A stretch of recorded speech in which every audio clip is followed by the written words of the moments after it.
하도록 하겠습니다. 기도하시겠습니다. 하나님 아버지 감사합니다. 비도 오는 가운데 저희가 온전히 하나님 앞에 나와서 예배드릴 수 있게 해주심에 감사합니다.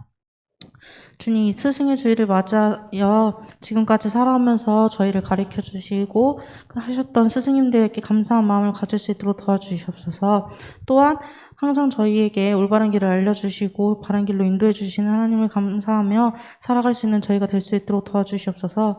오늘도 찬양하고 예배하는 가운데서 온전히 하나님과 교제하는 시간이 될 수 있도록 도와주시옵소서. 예수님의 이름으로 기도했습니다. 아멘. 함께 교회 찬양하도록 하시겠습니다.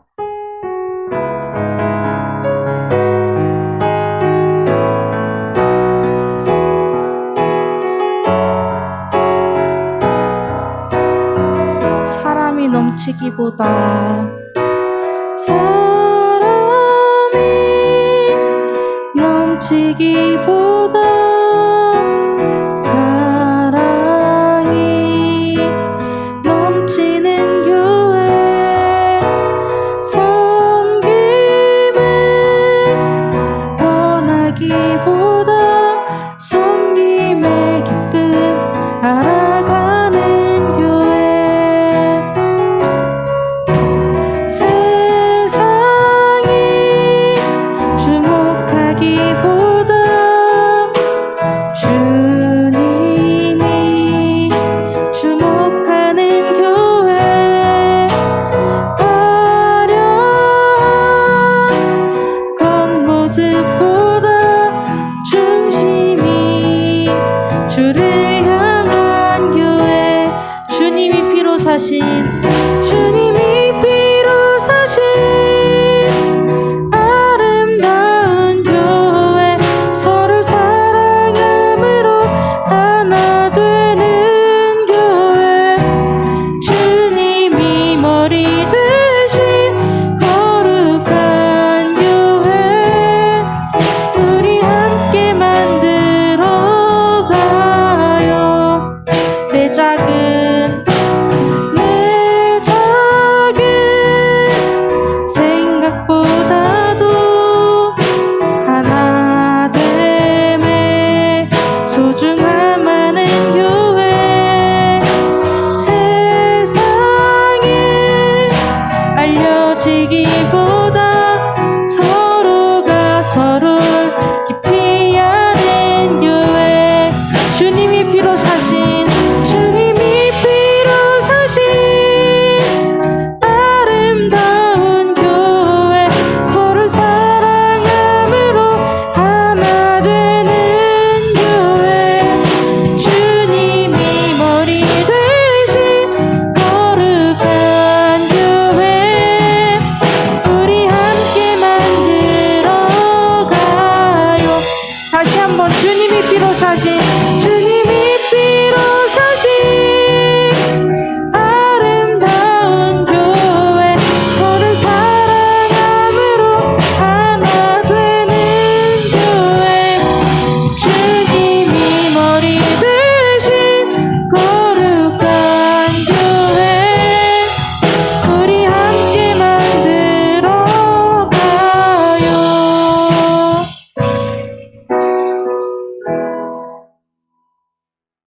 다음으로 같이 걸어가길 찬양하도록 하겠습니다.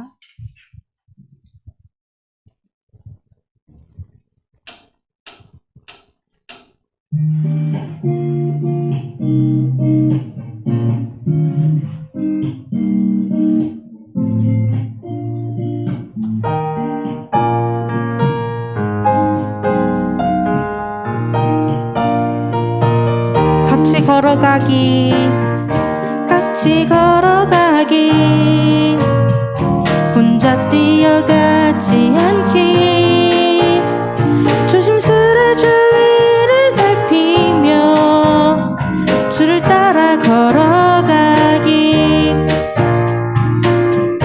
같이 걸어가기 내 맘대로 가지 않기 주 뜻이 무언지 살피며 주와 함께 걸어가기 주와 함께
모두 자리에서 일어나 주세요.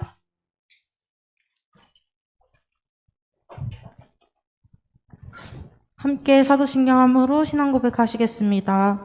전능하사 천지를 만드신 하나님 아버지를 내가 믿사오며 그 외아들 우리 주 예수 그리스도를 믿사오니 이는 성령으로 잉태하사 동정녀 마리아에게 나시고 본디오 빌라도에게 고난을 받사 십자가에 못 박혀 죽으시고 장사한 지 사흘 만에 죽은 자 가운데서 다시 살아나시며 하늘에 오르사 전능하신 하나님 우편에 앉아 계시다가 저리로서 산자와 죽은 자를 심판하러 오시리라. 성령을 믿사오며 거룩한 공예와 성도가 서로를 교통하는 것과 죄를 사하여 주시는 것과 몸이 다시 사는 것과 영원히 사는 것을 믿사옵나이다. 아멘. 모두 자리에 앉아주세요.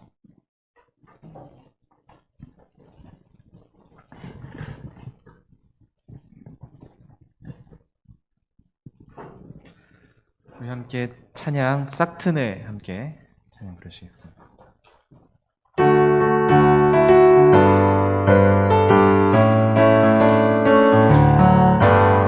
싹트네 싹터요 내 맘의 사랑이 싹트네 싹터요 내 맘의 사랑이 밀려오는 파도처럼 내 맘의 사랑이 싹트네 싹터요 내 맘의 사랑이 잘합니다.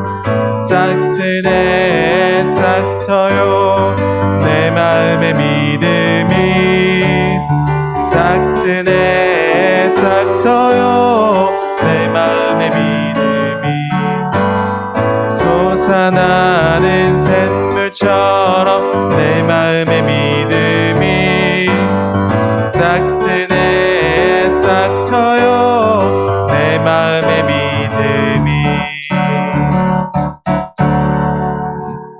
제가 기도하겠습니다. 하나님 아버지, 오늘도 우리가 이 자리에 함께 모여서 주 앞에 나아갈 수 있게 은혜를 베풀어 주심에 감사합니다. 지금 이 시대는 개인의 어떤 안위와 또 이익 때문에 우리의 마음이 많이 빼앗길 때가 있습니다. 주님, 그런 시대 가운데서도 우리의 마음이 빼앗기지 않도록 도와주시고 오늘 이 시간 우리의 마음이 열리고 우리의 영혼을 온전히 열어주셔서 주의 말씀에 귀 기울이는 귀하고 복된 시간 되게 하여 주시옵소서. 우리의 드리는 이 기도가 하나님의 나라를 구하고 하나님의 뜻을 구하는 기도가 되게 도와주시고 하나님께서 우리보다 먼저 앞서 일하신다는 사실들을 우리가 늘 기억하며 하나님께서 우리에게 허락하신 소명의 자리, 우리의 길들을 온전히 걸어갈 수 있도록 은혜 베풀어 주시옵소서. 특별히 40년이 지났지만 아직도 이 갈등과 아픔이 치유되지 않은 우리 광주 민주화 운동 우리가 늘 기억할 수 있도록 도와주시고 피해를 가한 자든 또 피해를 받은 자든 그 아픔과 상처들을 주께서 싸매어 주시기만을 간절히 기도합니다. 그리고 저 멀리 우리와 조금 다른 삶을 살고 있지만 그리고 우리가 얼굴을 한 번도 본 적이 없지만 이 시대의 불의를 온몸으로 막아서내고 있는 우리 미얀마를 기억하여 주시고 하나님의 백성들을 굳게 지켜 주시옵소서. 이렇게 우리의 삶을 조금만 더 들여다보면 또 이 세상을 조금만 들여다보면 우리 주변의 곳곳에 아픈 이웃과 또 우리 현장들이 눈에 보입니다. 하나님, 우리의 손길이 늘, 또 우리의 눈길이 늘 그곳을 향할 수 있도록 도와주시고 하지만 그곳에서 여전히 역사하시는 하나님의 손길들을 우리가 기억하고 기도하며 또 도울 수 있는 그런 우리 청년부 되어질 수 있도록 은혜를 베풀어 주시옵소서. 우리의 살아가는 자리가 하나님께서 일하시고 또 부르시는 삶의 현장이요 또 교회 현장임을 우리가 늘 기억하기를 소망합니다. 감사를 드리며 예수님의 이름으로 기도드립니다. 아멘.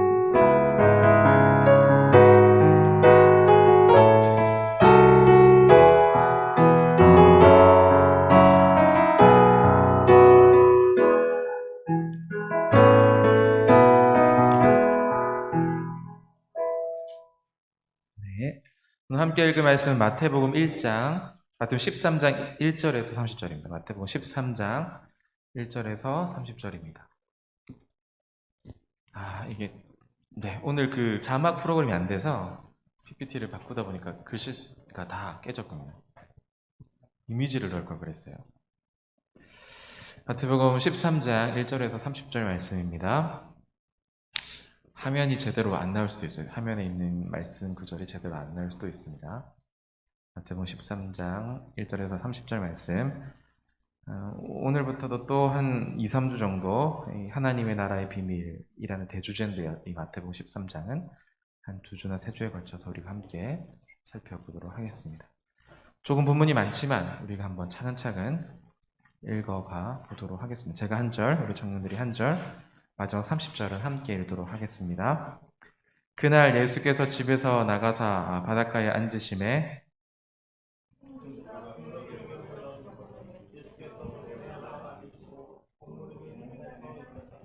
예수께서 비유로 여러 가지를 그들에게 말씀하여 이르시되 씨를 뿌리는 자가 뿌리러 나가서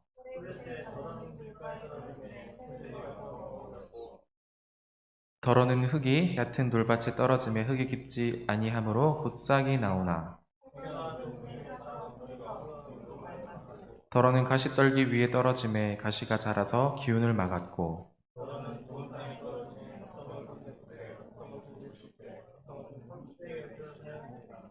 귀 있는 자는 들으라 하시니라.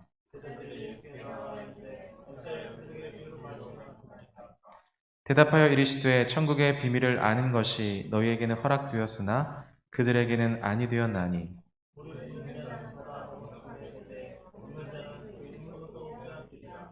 그러므로 내가 그들에게 비유로 말하는 것은 그들이 보아도 보지 못하며 들어도 듣지 못하며 깨닫지 못함이니라.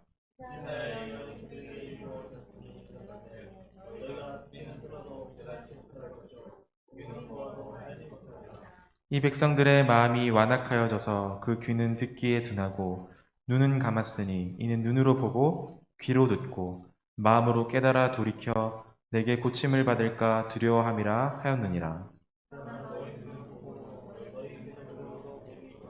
내가 진실로 너희에게 이르노니 많은 선지자와 의인이 너희가 보는 것들을 보고자 하여도 보지 못하였고 너희가 듣는 것들을 듣고자 하여도 듣지 못하였느니라.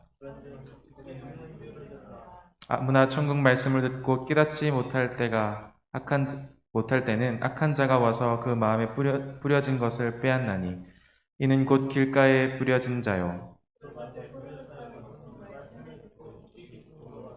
그 속에 뿌리가 없어 잠시 견디다가 말씀으로 말미암아 환난이나 박해가 일어날 때에는 곧 넘어지는 자요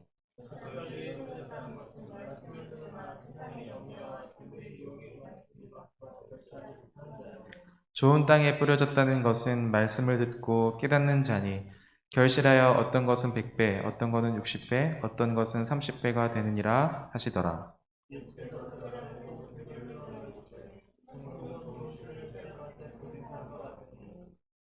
사람이 잘 때에 그 원수가 와서 곡식 가운데 가라지를 덧뿌리고 갔더니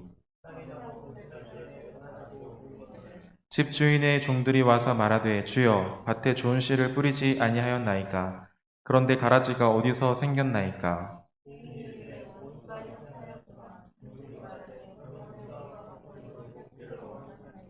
주인이 이르되 가만두라 가라지를 뽑다가 곡식까지 뽑을까 염려하노라 둘 다 추수 때까지 함께 자라게 두라 추수 때에 내가 추수꾼들에게 말하기를 가라지는 먼저 거두어 불사르게 단으로 묶고 곡식은 모아 내 곶간에 넣어라 하리라. 아멘. 예수님을 통해서 마지막 때, 즉 이스라엘이 간절히 기다리던 그 역사의 끝이 다가온 것처럼 보입니다. 구약의 그 이스라엘에게 주어졌던 하나님의 그 언약들이 예수 그리스도를 통해서 성취되었기 때문에 이렇게 이야기하는 겁니다. 자, 그렇다면 이 마지막 때에 하나님의 백성이 새롭게 창조되어지고 예수 그리스도를 통해서 임하는 하나님의 나라, 또 하나님의 통치란 그러면 무엇일까? 또 하나님의 나라는 어떻게 펼쳐지고 있는 것일까를 우리가 이 마태복음 13장을 통해서 좀 알기를 원합니다. 구약 성경과 또 이 신약에 오기 전에 그 중간 문헌들을 좀 살펴보면 여호와의 날이라고 했을 때 이 여호와의 날은 심판의 때를 말해요. 그러니까 어떤 우리가 잘 아는 것처럼 역사의 최종적인 모습, 그러니까 어떤 정권이나 체제가 무너지는 것을 의미했습니다. 그러니까 불의한 세상과 악인들이 모두가 다 심판을 받고 어떤 옛 모습은 다 끝나버리고 이제 새로운 어떤 의인들의 시대, 이런 것들의 등장을 말하는 것이죠. 그런데 뜻밖에도 이 예수님의 선포는요, 또 예수님께서 말씀하시는 하나님의 나라는 역사에서 말하는 어떤 최종적인 끝과는 조금 다른 모습을 취한다는 사실들을 우리가 말씀을 통해서 알게 됩니다. 오늘 이 13장 씨 뿌리는 자의 비유에 대해서 우리가 함께 읽어봤는데요. 이 말씀을 통해서 우리가 알게 되는 것은 예수님을 통해서 하나님의 나라가 어떻게 통치되어지고 또 우리에게 어떤 영향이 있는지를 말씀해 주고 있습니다. 이 작은 하나의 씨앗이요, 땅에 떨어지는 것처럼 이 영원한 생명의 시작, 우리를 영원한 하나님의 나라의 통치로, 하나님의 나라로 인도하는 그 시작이 바로 예수 그리스도다라는 것을 말하고 있습니다. 그리고 하나님의 나라는 작은 것처럼 보이지만 작지 않고 강력하게 지속되어지고 성장하는 하늘의 생명력을 가졌다라는 메시지를 또한 우리에게 주고 있습니다. 예수님의 어떤 사역 그리고 이 가르침 자체가 이렇게 영속적이고 지속적이라는 것을 우리에게 말하고 있는 것이죠. 이 예수님의 사역과 가르침 마치 오늘 우리가 비유로 읽었는데 가시밭에 떨어지고 또 길가와 돌짝밭에 떨어지는 것처럼 때로 이러한 말씀들이 거절당하고 잃어버려지고 무시당한다라고 말합니다. 지금 이 시대가 더욱더 그렇죠. 그렇다라는 거예요. 그래서 이 예수님을 통한 하나님의 나라는 세상적인 통치 방식과는 전혀 다른 모습을 보여준다고 또한 우리에게 말하고 있습니다. 그러면 세상의 통치는 어떤 통치일까요? 세상의 통치는요, 정복하고 제압하고 강제하고 이러면서 세상을 통치해 나가죠. 자본주의 시대는 뭘로 통치하는 겁니까? 돈으로 통치하죠. 우리나라도 비트코인, 뭐 여러 코인들로 이 나라가 시끌벅적하잖아요, 그죠? 그리고 테슬라의 CEO인 그 사람 한마디 때문에 비트코인이 오르락내리락하는 굉장히 유동성을 가진, 그런데 많은 20, 30대 청년들이 투자하죠. 그리고 이것 때문에 많은 아픔을 겪는 젊은 세대들도 많습니다. 이래요. 세상의 통치는 그렇습니다. 자본으로 또는 강제함으로 여러 방식들로 한 인격체를 힘들게 하고 어렵게 하는 통치. 그런데 하나님의 나라는 그 통치와는 다르다는 거예요. 하나님의 나라는 하나님 나라의 통치는 그 나라의 초청을 받은 사람의 믿음과 합해서 그 안에서, 그 믿음 안에서, 그 사람 안에서 하늘의 생명과 그 생명이 펼쳐지는 방식으로 하나님 나라 통치가 이루어진다라고 말을 합니다. 예수님께서요, 종종 기적을 행하시고 치유하셨어요. 이런 모습들 때문에 많은 이스라엘 사람들이 굉장히 뜨거운 반응을 보입니다. 예수님한테. 어떻게 치유하시지? 어떻게 그 기적을 일으키시지? 그런데 예수님의 반응은 어때요? 그래, 이렇게 와라. 나에게 더 가까이 다가와라. 이렇게 말씀하시지 않고 종종 그 자리를 피하시는 것을 볼 수 있습니다. 그리고 한적한 곳에 가서 제자들과 머무르고 제자들에게 가르치시고 제자들을 세우십니다. 세상의 방식과는 좀 다르죠. 우리는 막 이렇게 어떤 인물이 등장하면 환호하고 막 이렇게 추앙하고 올려 세우잖아요. 그죠? 근데 예수님의 방식은 좀 달랐던 것 같아요. 하나님의 나라가 이와 같다라는 겁니다. 사람들 속에 하나님의 말씀, 생명의 씨앗을 심고 기르고, 비록 우리의 눈에는 작아 보이지만 이 사역을 통해서 하나님의 나라가, 하나님의 통치가 점진적으로 펼쳐진다라고 오늘 말씀을 통해서 우리는 알게 되어집니다. 하나님의 나라가 이 땅에 임했다라는 것은 역사의 끝, 그리고 새로운 시대가 새롭게 시작된다, 이런 의미가 아니라 예수님의 복음과 사역을 통해서 들어오는 이 작은 씨앗과도 같은 이 생명의 성장이 완성되었다라는 것을 이미 보여주는 거예요. 예수님께서 이 땅에 오셔서 이미 완성되었어요. 구약에 성취되었던 그 말씀이 예수 그리스도를 통해서 완성되었습니다. 우리가 이 완성이라는 사실들을 기억해야 돼요. 예수님께서 이 땅에 오심으로 완성되었다. 하나님의 나라가. 그러니까 사실은 이 유대인들 입장에선, 이 이스라엘 백성들 입장에서는 이 마지막 때, 종말의 때를 기대했던 그들의 생각과는 이 예수님의 모습이 너무 다르니까 사실은 이 예수님의 모습은 쉽게 이해되어지지가 않았죠. 우리도 신앙생활 하다 보면 예수님을 믿으면 이렇게 되어야 돼라고 하는 어떤 고정관념 또는 신앙의 형태들이 있을 거예요. 예수님 믿으면 어떻게 된다, 천국 간다, 이런 거 말고 예수님 믿으면 다 잘 돼야 될까요? 예수님 믿으면 다 형통케 된다. 예수님 믿으면 뭐 다 내 뜻대로 되어진다. 예수님 믿으면 저 고지에 갈 수 있다. 고지론, 번영신앙. 사실 이런 것은 성경에서 말하는 바가 아닙니다. 그게 안 된다는 말이 아니라 그런 식으로 성경을 해석하거나 접근해서는 안 된다라는 말이에요. 오늘 전통적인 유대인들도 사실은 이 하나님 나라의 완성, 메시아가 이 땅에 오셔서 이루실 완성, 이 모습이 조금 그들만의 어떤 편견에 사로잡혀 있었던 것 같아요. 하나님의 나라가 왔다면 곧 역사의 끝이 오는 것이고 아마도 악인과 의인이 심판받아야 된다라고 생각했던 것 같아요. 그런데 그것과는 좀 다른 모습으로 예수님께서 이스라엘 백성들에게 찾아오셨죠. 예수님의 사역을 통해서 사실은 역사의 종말뿐만 아니라 새 시대의 시작을 알리는 결정적인 사건이 자주자주 일어납니다. 중요한 것은 이 역사의 시작과 완성에 예수님께서 계셨다라는 사실이에요. 예수님께서 계셨다. 복음서의 그 마지막 부분에 보면 예수님께서 고난받으시고 죽으시고 부활하는 사건에 대해서 말합니다. 결정적인 것은 그 하나, 예수님께서 작은 씨앗으로 이 땅에 오셨고 부활의 생명으로 피어나서 부활의 첫 열매가 되셨다라고 표현하거든요. 그러니까 씨 뿌리는 자의 비유는 전체가 비유로 되어 있어서 되게 비밀스러운 것처럼 보이지만 사실은 그 초점은 다 예수님께 맞춰져 있어요.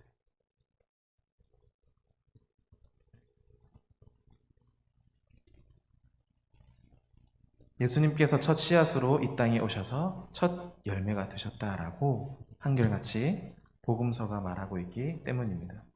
그래서 확실히 이 13장에 기록된 이 천국의 비유들, 즉 이 씨 뿌린 자의 비유들 뿐만 아니라 계속해서 이어서 나오는 이 비유들은요, 예수님의 죽으심과 부활, 재림에 대해서 말하고 있어요.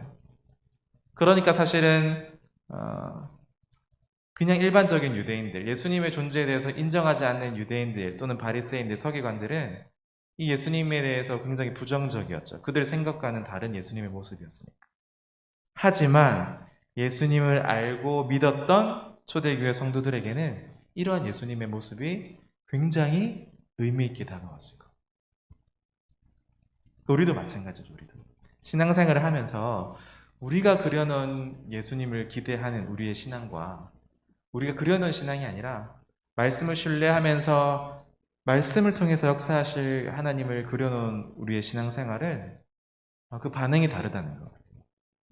내가 바라는 어떤 신앙생활의 모습과 성경에서 말하는 신앙생활을 마음속에 간직하고 살아가는 사람들은 이 두 모습들이 다를 수 있다는 것을 말하고 있는 겁니다.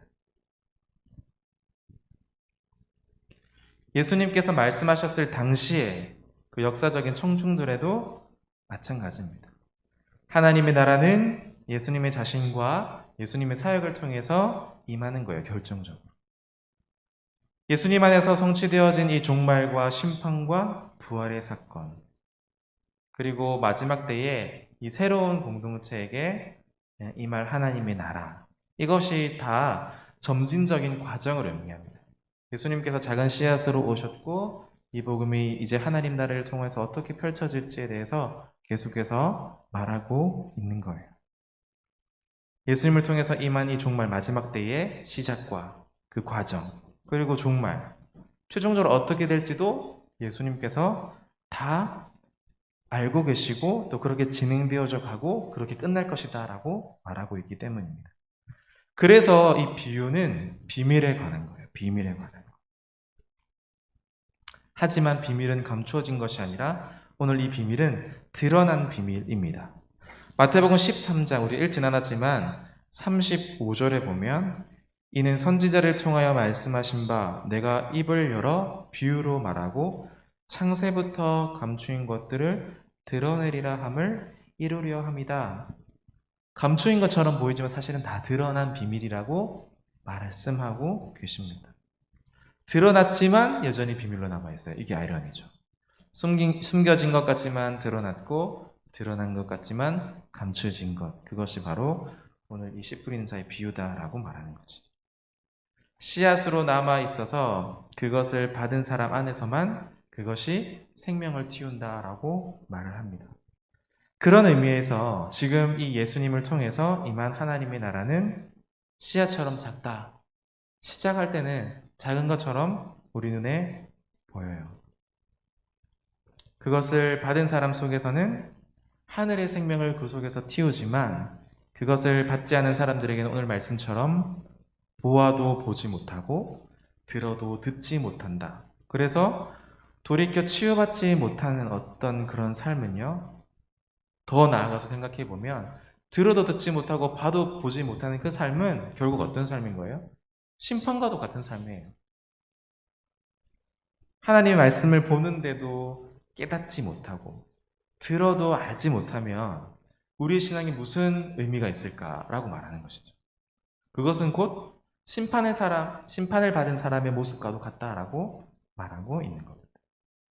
가진 사람은 더 갖게 되고 없는 사람은 있는 것도 빼앗기게 된다라고 말합니다. 12절에 무릇 있는 자는 받아 넉넉하게 되되 없는 자는 그 있는 것도 빼앗기게 된다. 그 생명을 받은 사람에게는 그 복음이 생명을 더욱더 풍성케 하는 능력이에요. 이것이 바로 신비한 하나님의 능력입니다. 하지만 그 생명을 받지 않은 사람들에게는 그 복음이 그 자신의 완고함을 더욱더 완고하게 하는 심판의 말씀이라고 말하고 있는 것이죠. 그래서 생명의 있고 없음의 차이가 이렇게 크다라는 것을 우리는 말씀을 통해서 알게 됩니다. 그래서 이 씨 뿌리는 자의 비유는 듣는 것과 깨닫는 일과 굉장히 관련이 깊은 거예요. 듣고 깨닫는 그 일. 마태복음 13장 19절 우리 읽었는데요. 아무나 천국의 말씀을 듣고 깨닫지 못한다라고 말합니다. 19절에. 아무나 천국 말씀을 듣고 깨닫지 못할 때는 이라고 말합니다.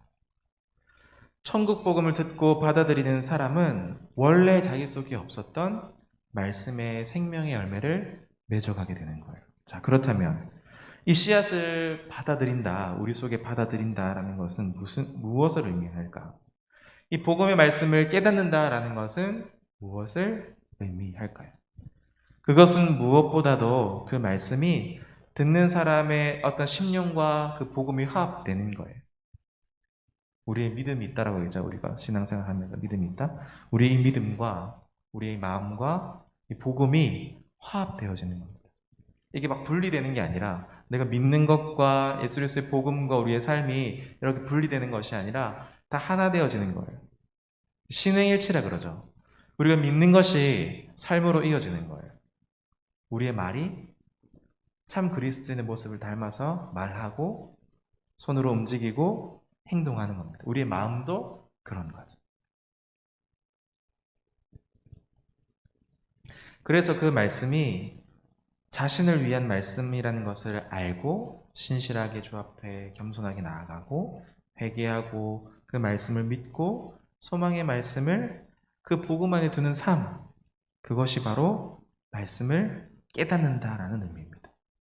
단순히 듣고 이런 게 있구나, 말씀을 듣고 이렇게 해석하는 거구나 해서 멈추는 것이 아니라 우리의 삶의 자리로 나아가는 데까지, 그것이 바로 복음의 말씀을 듣고 깨닫는다의 의미입니다. 자, 약한 자, 오늘 비유로 말씀하는데 약한 자. 이 약한 자는요, 사단이요, 그 사람이 말씀을 깨닫기도 전에 그 말씀을 훔쳐가는 것이 결코 아니에요. 그 말씀을 자신을 위한 말씀으로 교묘하게 반가이 받아들이지 않고, 이 말씀은 나랑 별로 좀 상관이 없어. 또는, 이 말씀은 내가 지키지 못할 것 같아. 라고 그저 마음에 받아들이지 않은 채 내 눈앞에 놓아둔다면, 그때에 길가에 떨어진 씨앗을 공중의 새가 물어가 버리는 것처럼 그렇게 된다라고 말하는 것이죠. 우리가 말씀을 늘 듣잖아요. 청년부 예배뿐만 아니라 새벽에도, 또 수요 예배에도, 금요 기도에도, 주일 예배에도 여러분들 말씀 많이 들을 거예요. 말씀을 들어요. 들었는데 이 말씀을 내 안에 받아들이지 않고 그저 내 눈앞에 놓아만 두는 거예요. 그럼 어떻게 된다는 거예요? 길가에 떨어진 씨앗을 공중의 새가 물어가 버리듯이 가져가 버린다고 말하는 겁니다. 사람의 마음이 이 길가와 같다면 이것은 또한 분별력이 없는 마음입니다. 집으로 치자면 창문도 집이 없고요. 그 집에 문도 없어요. 담장도 없어서 아무나 들어오는 집이 되는 겁니다. 누구나 지나가고 아무나 밟을 수 있는 마음이라면 그것은 이미 단단해지고 완악해진 마음이라고 말할 수 있겠죠. 특별히 이 시대에 오늘날 같이 상대주의 또는 다원주의, 절대 진리는 없어, 내가 바로 진리야 라고 말하는 세상에서 이 세상에 어떠한 소리인 거죠? 철학이나 어떤 신이나 어떤 종교라도 다 좋아 라고 말하는 것과도 같습니다. 그런 마음의 상태와도 비슷해요. 이런 마음 위에는요, 예수님의 복음이 뿌리 내릴 수가 없습니다. 마음에는 분별의 창문과 지혜라는 담장이 필요한데 이런 마음 속에는 복음이 뿌리 내릴 수가 없다라는 말이죠.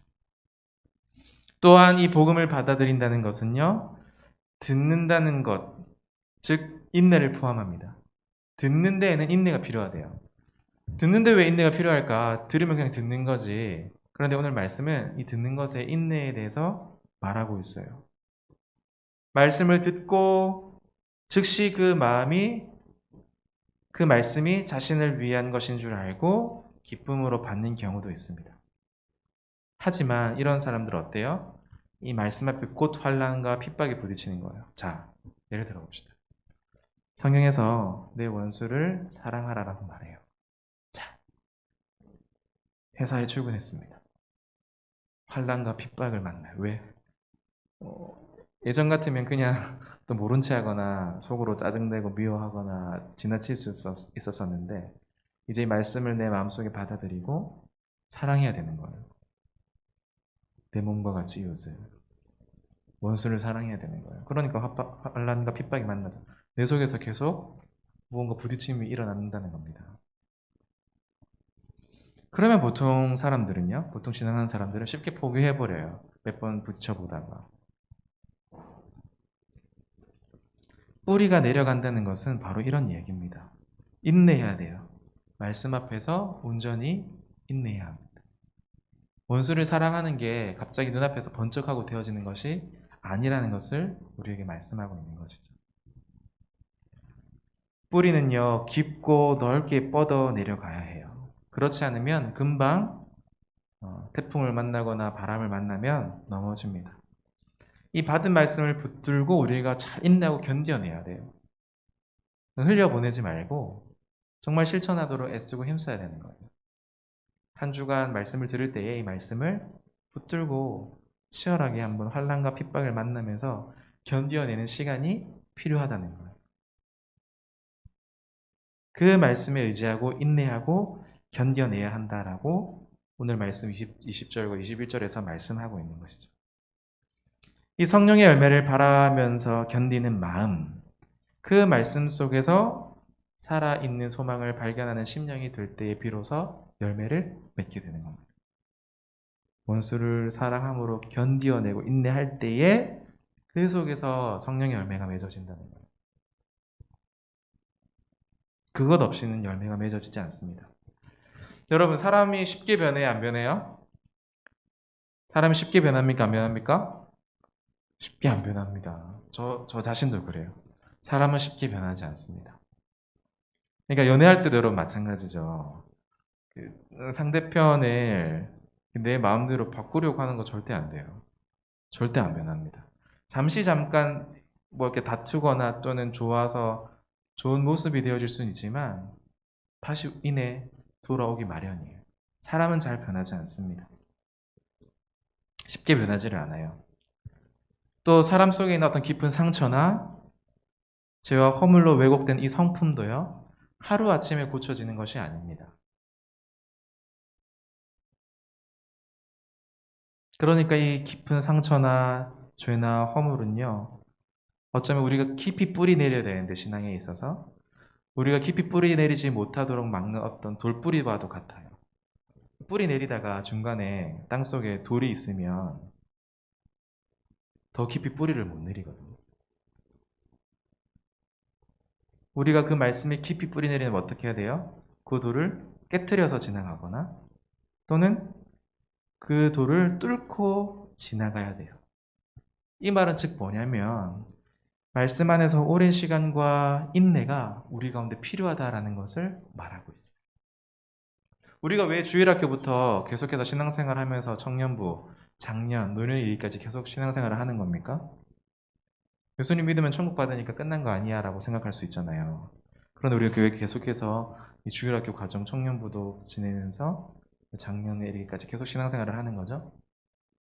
이런 과정이 우리 가운데 필요하다는 거예요. 오랜 시간과 인내. 이 속에서 성령의 열매를 우리가 맺어간다라는 겁니다. 또한 외부적인 위협도 많아요. 그 말씀 속에 있는 살아있고 영원한 생명이 보배라는 것을 알아서 그 보배를 품는 것이 곧 자신의 생명을 살리는 길임을 알지 못하면 그 마음이 어떻게 되겠습니까? 환난과 핍박 앞에서 쉽게 그 마음이 아마 넘어질 거예요. 환난과 핍박도 우리에게 굉장히 큰 장애물이지만 이것보다 더 큰 위협이 있습니다. 그것은 안락하고자 하는 유혹이에요. 말씀이 막힌다는 것은 그 말씀 속에 있는 영적인 생명이 그 속에서 살아있지 못하고 질식하고 죽는 것과도 마찬가지예요. 이 부분은 누가복음이 더 선명하게 묘사하고 있어요. 복음의 말씀을 기쁨으로 받아들이고 그 뿌리가 깊이 내리도록 인내하며 이런저런 세상의 복들도 많이 받은 경우를 우리가 생각해 볼 수 있습니다. 그러니까 승승장구하는 신앙. 말씀을 기쁨으로 받아들이고 또 그 말씀을 깊이 뿌리 내리고 또 세상적인 것들도 다 누리는 경우를 말하는 거예요. 사실 이게 제일 좋은 거 아닙니까? 예수 그리스도 안에 들어와서 기쁨으로 말씀을 받고 말씀 속에 깊이 뿌리 내리고 또 세상의 여러 복락들을 누리는. 그런데 그가 받은 복들이 도리어 그의 영적인 생명을 망치게 하는 가시떨기로 작용할 수 있다라고도 오늘 말씀해 주고 있는 거예요. 사람이 세상에서 이 얻은 부유함 있죠. 편안함, 또 안락함, 이런 것들이 도리어 그의 영적인 생명을 망칠 수도 있다라는 것을 오늘 말씀을 통해서 우리에게 말해주고 있는 거예요. 그러니까 그 마음에 심긴 말씀의 생명이 풍성하게 자라도록 우리가 온전히 집중하지 않으면 복음 앞에 그 말씀과 더불어 받은 복이요, 이 땅에서 받은 복이 때때로는 화가 된다라는 것을 말하고 있습니다. 그러니까 예를 들면 화분에 물을 너무 많이 준다든지 거름이 또 필요한 만큼 있어야 되는데 그 나무에 너무 많이 거름을 준다든지 또는 감당할 수 없이 햇빛을 너무 많이 비춰준다든지 이러면 문제가 생기잖아요. 자라는 데 있어서. 그죠? 그것과도 비슷해요. 비유적이긴 하지만 이처럼 돈이나 건강이나 명예가 무조건 좋은 것이다라고 말하지 않는 이유가 바로 이런 것입니다. 때로는 돈 때문에 망하고 건강 때문에 넘어지고 명예 때문에 엎드려지는 경우가 많기 때문입니다. 우리 구약성을 좀 생각해 보면 이스라엘이요, 가나안 땅에서 그랬어요. 가나안은 40년 동안 간절히 기다려오던 약속의 땅이었어요. 그런데 그곳에 들어가서 풍요로움 때문에 그들은 망했습니다. 간절히 기다렸는데. 반대로 부족해서 오는 염려도 마찬가지예요. 우리 늘 잘 돼서 좀 조심해야 될 것 같은데 반대로예요. 안 됐을 때, 또 우리가 굉장히 어려울 때 염려할 때도 마찬가지예요. 물질이 없어서 염려하거나 얻을 기회가 많아서 유혹에 빠지거나 사실은 결과는 좀 비슷해요. 이 영적인 생명이 질식하는 거죠. 말씀의 영적인 생명을 열매로 맺는 심령, 이런 심령은 바로 이러한 가시 떨기도 쳐낼 수 있는 마음의 상태를 말하는 겁니다. 자, 23절에 볼 거예요. 23절에 보니까 좋은 땅에 뿌려졌다는 것은 말씀을 듣고 깨닫는 자니 결실하여 100배, 60배, 30배가 되었다라고 말을 하고 있습니다. 100배, 60배, 30배, 이것은 어떤 기적적인 수확을 말하는 거 아니에요. 뭐 사람들이 30배, 60배, 100배 됐다고 하니까 이런 기도들도 많이 쓰잖아요. 그죠? 근데 이거는 기적적인 수확이 아니에요. 보통 농사를 지으면 수확하는 비율이라고 합니다. 30배, 60배는 100배. 보통 농사를 지으면 그렇게 거둬들여요. 30배나 60배나 100배. 그런데 최소한도 뭐예요? 30배를 거둬들이는 겁니다. 여기서의 중점은요, 성령의 열매가 없는 다른 심령, 다른 삶에 비해서 최소한 30배라도 생명의 열매를 맺는 심령과 그의 삶에 있다는 것을 강조하고 있는 거예요. 작은 생명의 씨앗, 복음의 말씀을 받은 사람은 결국 더 갖게 된다는 것이 바로 23절의 핵심입니다. 막 우리가 생각하지 못했던 것을 더 결실을 맺게 될 거야를 말하고자 하는 게 아니라 이 본문은 최소한 30배라도 우리가 하나님의 복음 앞에 있을 때 그렇게 열매를 맺게 된다는 것을 강조하고 있는 것이죠. 그 말씀을 받을 수 없었거나 지킬 수 없었던 심령은 결국 스스로 길가와 같은, 돌짝밭과 같은, 그리고 가시덤불과 같은 심령이 되어버린 셈인 것이죠. 씨앗은 결국 그 씨앗이 떨어진 마음밭이 어떠한 종류인지를 드러냅니다. 그러니까 복음이 그 사람과 만나면 그 사람의 본질이 드러나요. 그 사람이 어떤 사람인지가 명확하게 드러납니다. 복음의 말씀이 그것을 받아들이는 좋은 심령을 만나면 영원한 생명의 열매를 그래서 맺는 것이죠. 그래서 아까도 말씀드렸지만 복음의 말씀은 결국 그 사람의 본질을 드러내요. 복음을 만나면 그 사람이 어떤 사람인지 진정 알게 됩니다. 마지막으로 알곡과 가라지 비유인데요. 이 비유로 알려진 비밀에 관련된 겁니다. 지금 이만 하나님의 나라는 완성은 아니죠. 그죠? 완성되었지만 계속해서 완성되어져 갑니다. 완벽하게 완성된 나라는 예수님께서 다시 재림하실 때 완성되어지는 것이죠. 예수님께서 이 복음에 반응하지 않은 것은요, 굉장히 그리 놀랄 만한 일이 아니에요. 왜냐면 본인 자신이 복음이셨기 때문입니다. 하나님 나라 안에는요, 이 알곡뿐만 아니라 가라지도 함께 자라요. 우리 같으면 복음 안에 있으면 다 알곡들로만 잘 자랄 것 같은데 그렇지 않다는 거예요. 가라지도 그 속에 있다라고 말을 합니다. 악한 자는 복음의 말씀을 듣고도 깨닫지 못하고 받아들이지 않는 자들에게는 그 말씀을 빼앗아갈 뿐만 아니라 그 밭에다 가라지까지 심는다라고 말해요. 굉장히 악한 자들이죠. 그들은 추수 때까지 그 정체가 완전히 밝혀 드러나지 않습니다. 지금 이만 하나님 나라에는 이 알곡들과 함께 가라지들도 함께 자란다는 것을 우리가 명심해야 돼요. 이들은 사람들을 실족하게 하고요, 불법을 행한다라고 말합니다. 41절에 불법을 행하는 자들로서 라고 말하거든요. 그리고 좋은 씨를 뿌리는 인자의 일을 받아들이지 않고 회방한다라고 또한 37절에서 말합니다. 우리 다음 주에 볼 건데.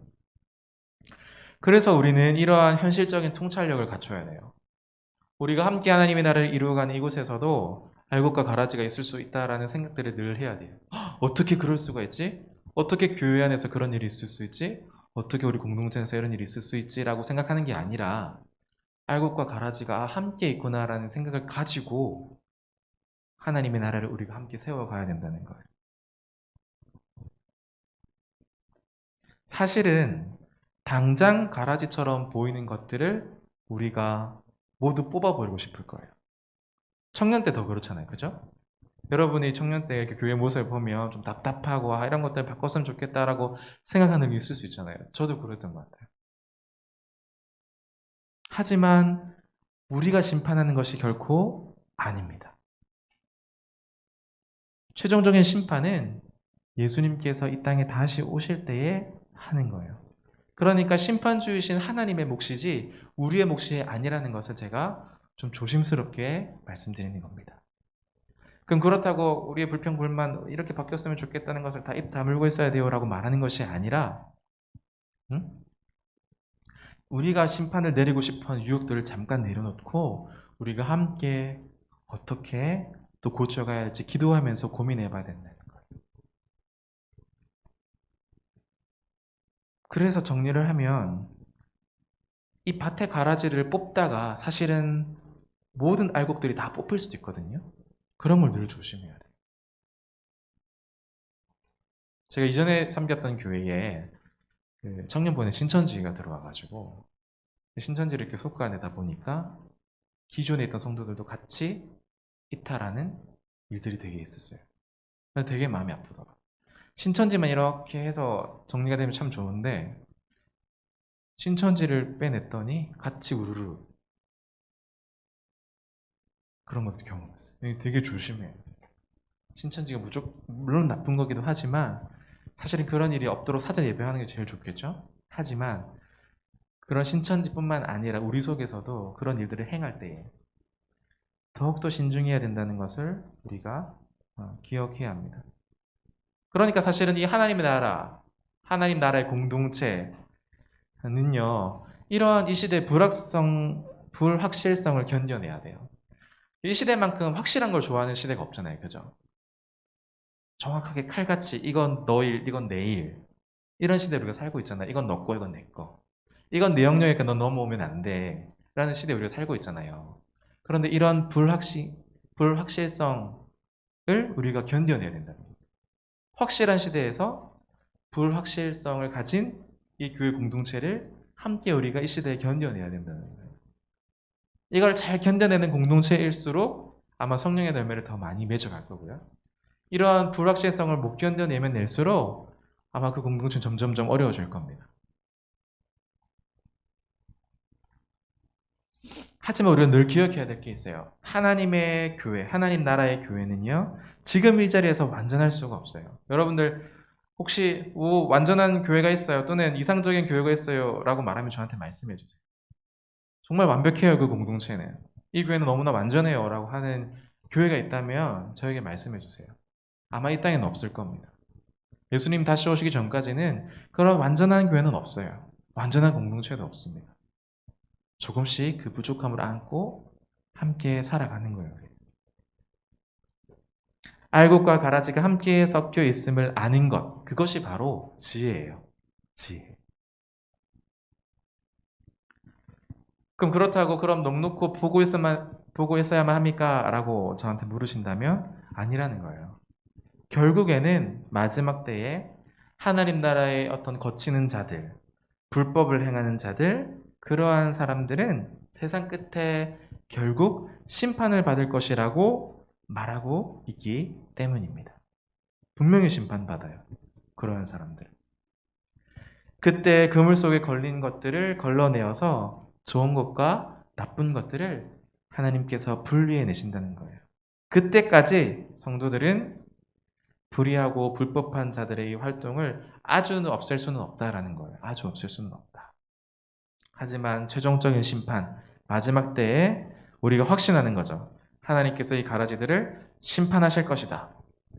하나님의 섭리 속에서 이 알곡들을 보호하고 기대하면서 우리가 함께 선한 행실을 행하다가도 낙심하지 말고 의로운 고난도 감수하면서 하나님 안에서 인내하는 수고가 필요하다라는 것을 오늘 말씀이 우리에게 알려주는 바입니다.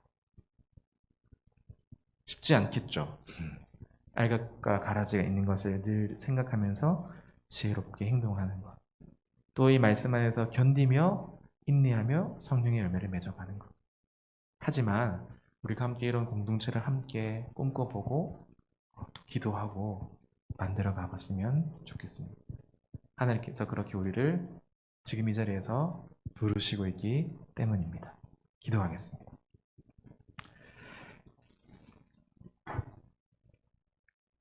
하나님 아버지, 우리가 너무 보이는 것에 집착하지 말게 하시고 우리에게 믿음이 있다면, 하나님의 나라에 대한 소망이 있다면 보이는 것에 집착하지 않게 하시고, 우리 눈에는 좀 실망스럽게 비춰질 수 있지만 기독교는 손에 잡히는 것이 아니고 눈에 보이는 것이 아니기에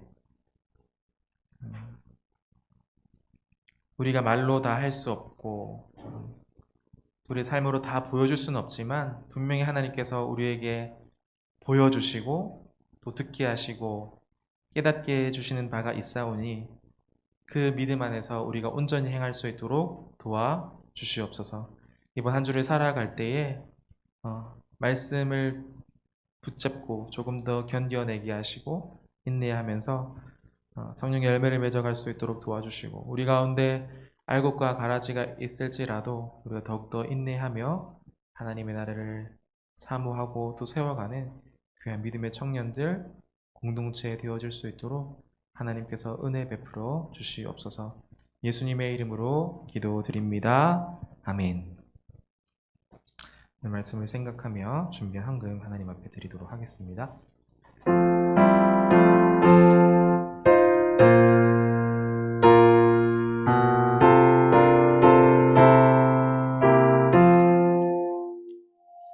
주께서 주시는 해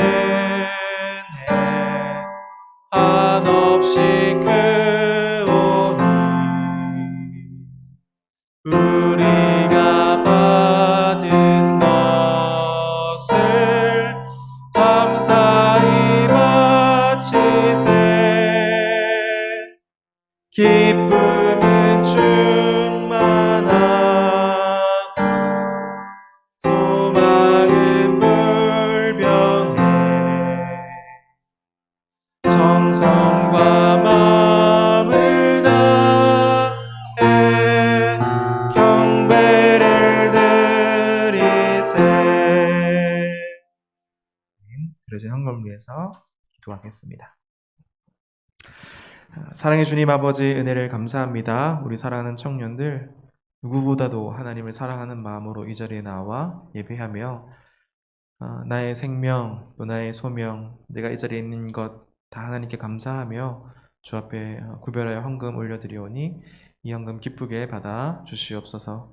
이 드린 손길 하나님께서 기억하여 주시고 오늘 말씀처럼 늘 말씀 안에서 잘 인내하고 견디어내고 이 불확실성을 잘 주의 은혜로 감당해낼 수 있는 귀한 믿음의 지체들 되어지게 하여 주시옵소서. 예수님의 이름으로 기도드립니다. 아멘. 오늘 이 시간에는 우리가 함께 기도하도록 하겠습니다. 5월은 무슨 달이죠? 5월은 가정의 달입니다. 그래서 우리 가정을 좀 돌아보고, 이전에는 전통적인 가정 하면 뭐 아빠, 엄마, 자녀들 이렇게 그려졌는데 요즘에는 다양한 가정의 형태들이 있는 것 같아요. 그죠? 그래서 그런 다양한 형태들에서 또 일어나는 또 여러 문제들, 또 여러 갈등들, 상처들, 아픔들도 많이 있는 것 같아요. 그래서 우리 가정을 위해서 좀 기도해 주시고, 이제는 전통적인 가정상이 아니죠. 때로는 어머님, 아버님이 안 계시기도 하고 여러 환경들이 달라졌어요. 그런 것도 우리가 기억하면서 우리가 좀 기도했으면 좋겠고, 아까도 말씀드렸던 것처럼 5.18 이 민주화 운동 우리가 좀 계속해서 마음에 우리 역사적인 어떤 구체의식을 느끼고 계속해서 관심을 가지고 함께 기도했으면 좋겠고, 특별히 우리 멀리 있는 우리와는 좀 다르지만 멀리 있는 우리 미얀마를 위해서 특별히 이 5월에 하나님께서 우리의 기도하도록 하시는 그런 기도 제목들을 가지고 이 시간 함께 한 2분 정도 기도하고 주기도문으로 예배를 마치도록 하겠습니다. 기도하겠습니다. 주여 하나님 아버지 은혜를 감사합니다. 이 나라 이민족 또 가정의 달을 맞이해서 우리의 가정들을 좀 돌아보게 하여 주시옵소서. 우리 안에 있는 상처, 아픔, 어려움들, 또 갈등들이 많이 있습니다. 하나님께서 이 가정을 붙들어 주시고 정말 서로를 배려하고 또 섬기고 사랑하게 하여 주시옵소서. 우리가 그 한 인격체로 잘 존중받게 하여 주시고 또 어린이나 또 어른 상관없이 우리의 마음을 통합하고 살아갈 수 있는 진실한 공동체, 또 사랑 가득한 공동체 되어줄 수 있도록 하나님께서 은혜 위에 은혜로 역사하여 주시옵기를 간절히 소망합니다. 또 아버지 주를 맞이해서 우리 부모님의 사랑을 잘 돌볼 수 있게 도와주시고 하나님 우리의 존재가 부모님으로부터 나왔다는 것을 늘 기억하며 때로는 우리의 생각과 뜻대로 우리 가정이 흘러가지 않도록 하나님 앞에 지혜를 구하며 지혜롭게 행할 수 있는 내 믿음의 청년들 되어지게 주시옵소서.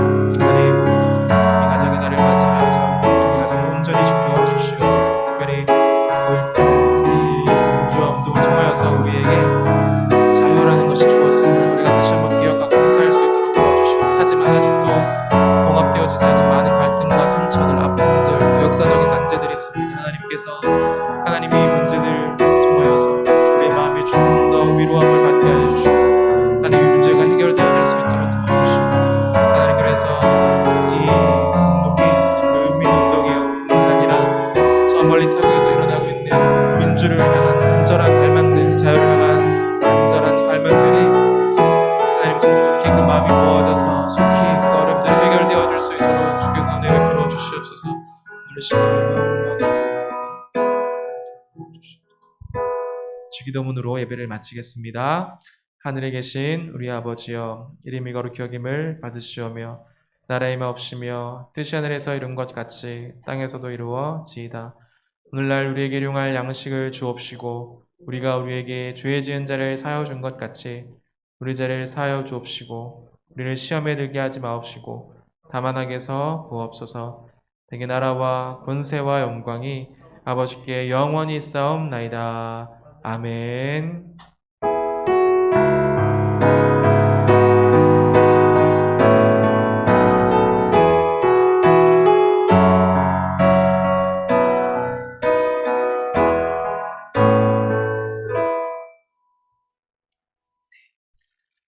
감사합니다. 오늘 또 오랜만에 이렇게 자리해 주신 분들도 계시고 또 온라인으로도 잘 참여해 주셔서 감사드립니다. 중요한 내용들은 주보를 참조해 주시고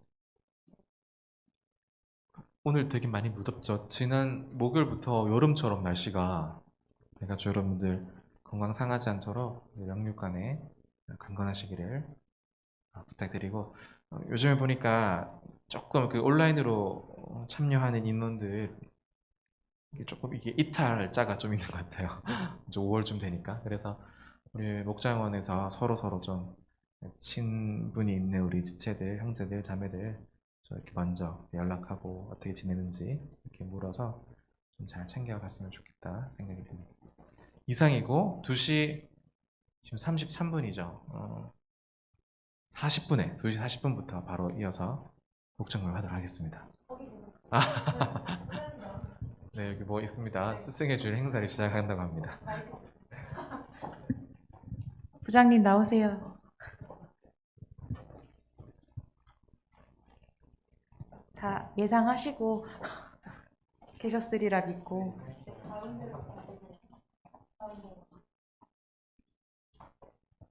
네, 별다른 건 아니지만 저희가 스승의 날을 맞이해서 저희에게 하나님의 사랑을 전해주시는 축복의 통로이신 두 분께 감사한 마음을 담아서 작은 케이크를 준비를 했는데요. 먼저 축복성 부르고 드리는 걸로 하겠습니다. 여러분 단톡방 들어가시면 가사가 올라와 있으니까 그걸 참고해 주세요. 왜냐하면 자막이 안 돼요.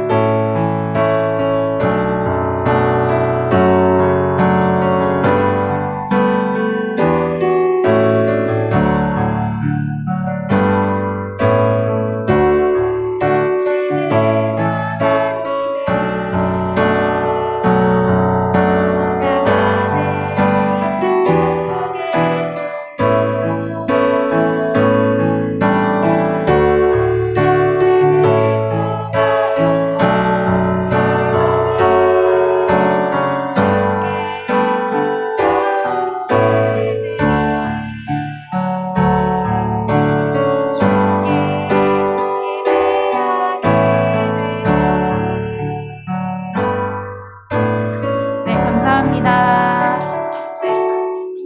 애써주셔서 감사하고요. 저희 임원단에서 네, 잘 골라봤습니다.